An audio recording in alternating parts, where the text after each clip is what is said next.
Welcome to another edition of the BCAAR Fast Five. Today, we're focusing on just one topic. As the board was reviewing our mission and vision and strategic plan, our membership committee brought forth 6 major recommendations for changes to our bylaws.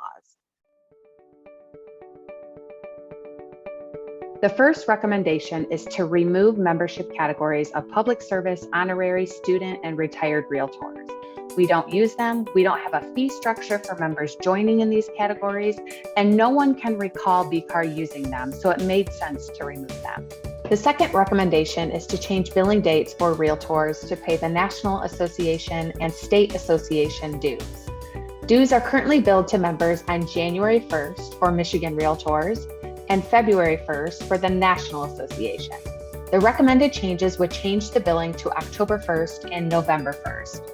We are recommending this for a few reasons. 1, it's much easier for members to pay in the fall each year rather than in the winter months when business tends to be a lot slower.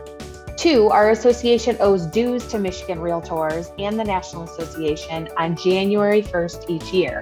Thankfully, the state and national associations have a 90-day grace period, so we aren't penalized, but this change puts us more in line to pay dues when they are due rather than falling within the grace period.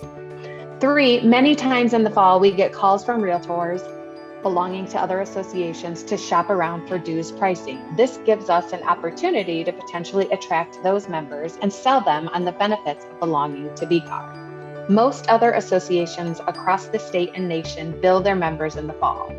And lastly, we do have realtor members that decide they want to leave the business in the first quarter of the year. If they haven't paid for the state or national dues, they essentially get a month or so of free dues. If this change is approved by members, it would be effective this year and would be billed on October 1st and November 1st. The third recommendation is to specify the date and time of the annual meeting by the board of directors instead of mandating that the annual meeting be held in the last quarter of the year. We typically hold our annual meeting in September.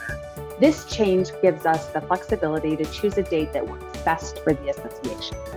The fourth recommendation is to reduce the number of signatures necessary to sign a petition to remove a director. As it is currently written, the removal of a board member is triggered by 1/3 of the membership signing a petition or a majority vote of the board of directors. The recommendation is to change the number of members to 20% to sign a petition, which is the exact amount it takes for a member to get on the ballot to run for a position. Either way, removal of a board member by petition or majority vote of the board requires a full membership vote. The fifth recommendation is to remove attendance requirements and standing committees from bylaws. Attendance requirements and standing committees are already covered in our policy manual. This change would remove duplication and provide more flexibility. I think we've had a technology committee in the bylaws for several years, but we have never actually had a technology committee meeting in the 3 years I've been at BCAAR. The final recommendation is to end electronic voting on the close of business on the day preceding an election, which aligns with our absentee voting process.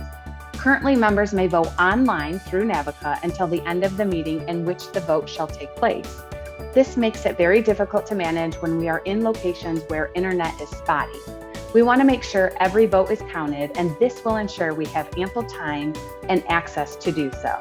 There are a few other minor changes recommended as well. Please review the document in Navica, in our closed Facebook group, or linked in the latest newsletter to view all of the recommended changes.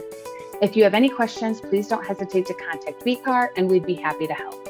Thanks for listening to our Fast Five, and as always, don't forget to add these dates to your calendar.